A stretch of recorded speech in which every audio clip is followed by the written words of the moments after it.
Today we learn how Nelson Mandela fought for equality and freedom. In our days, Nelson Mandela is one of the best-known role models in the fight against oppression and racial segregation. In 1993, he was awarded the Nobel Peace Prize for his achievements. But what exactly did he do to fight for a more just and free world? On July 18, 1918, when Mandela was born, his father gave him the name Kalashasha, which means something like troublemaker, a coincidence, or a sign of things to come. Mandela grew up in a traditional Xhosa clan before going to an English-speaking boarding school. That was where he first got the name Nelson. At law school, he fought actively against the South African system of racial segregation known as apartheid, which was even written into the law. Mandela joined the ANC, a party that advocated for black Africans' rights. Although Mandela initially believed in peaceful protest, he changed his mind in favor of armed resistance. After the ANC was banned, Mandela's struggle went underground. But Mandela couldn't hide forever.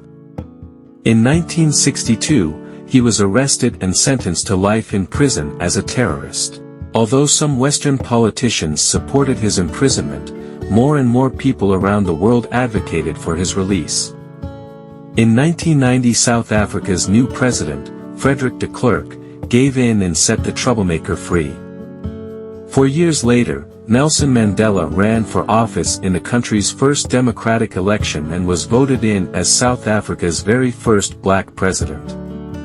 Considering himself the president of all South Africans, he united the country that had been divided along racial lines. One of the ways Mandela did this was through sports, such as rugby, which the black population rejected as a sport of apartheid. When South Africa hosted the Rugby World Cup and won the final, Mandela gave the team captain a congratulatory hug in front of millions of viewers, an enormous gesture of reconciliation. Whether through his efforts for the Soccer World Cup or his foundation against AIDS, even after leaving politics, Mandela remained dedicated to his country. To commemorate his tireless struggle, in 2009 an International Day of Remembrance was created in his name on July 18. Even after his death, Mandela's dedication to peace and reconciliation continues to bear fruit in South Africa and worldwide.